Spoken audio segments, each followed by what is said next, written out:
How does it feel to be Liverpool manager? We're very proud. As you can imagine, I'm only the second Northern Ireland manager in the history of the club. Like I say, it's a club with wonderful tradition, and I feel very blessed with the opportunity to of course manage the club. 12 or so days ago, according to what we heard, you initially rebuffed the approach that was made to you. What's changed since then? It was just purely I'd spoken to the chairman at Swansea, and I've always said that if I left Swansea City, it would be for a top club, but I would have to be that #1 choice, and at that time maybe I was in a process, so I was happy at Swansea. I wasn't crying to leave, but obviously when Liverpool came back in the second time and said I was the #1 choice, then of course you have to think seriously about it, and I spoke with the chairman, Hugh Jenkins, who's a fantastic man. We've got a great working relationship there, and a close personal relationship, and he obviously gave me permission to speak, and once I found out I was the #1 target from the important people at Liverpool, then it was quite an easy decision then. Without any disrespect meant towards Swansea, this is quite a big step up for you. How are you going to manage that challenge? The same as I've managed every challenge. My pathway as a young coach and manager has been different to most.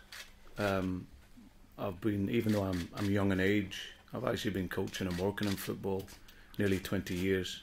I think what really helped me, obviously I had 4.5 fantastic years at Chelsea Football Club, where I had the experience of working with big players, and like I say, I think the age thing, I look at Kenny Dalglish. Kenny Dalglish came here, he was the manager at 34, and he resigned at 39, and in that period he won 3 leagues and 2 FA Cups. So I arrived here at 39, maybe young in age, but with experience in terms of the game, and like I say, footballers are footballers. They want to learn, they want to be educated, and they want to improve, and that's something that I've done with all types of players, young and senior, throughout my career. Brendan, have you made any decisions in terms of what you're going to do as far as backroom staff is concerned yet, and whether there's any sort of a role for Steve Clarke? Well, that's something that we've spoken on, but obviously today was really about getting the announcement of the manager, and then we'll look at that after that. In terms of the squad, have you been able to make some sort of assessment of what you have, and whether you've got any opinions on what the quality of the squad is? Well, the assessment's simple. There's big quality in the group. There's absolutely no question about that. I'm really looking forward to working with some of the greats of this football club. I think, as I said, Liverpool is a club that produces fantastic players and has great players. And you look at Steven Gerrard and Jimmy Carragher, they're greats of the Premier League. Pepe Reina, Craig Bellamy, all players that are top players. So, but for me, of course, it's going to take a wee bit of time.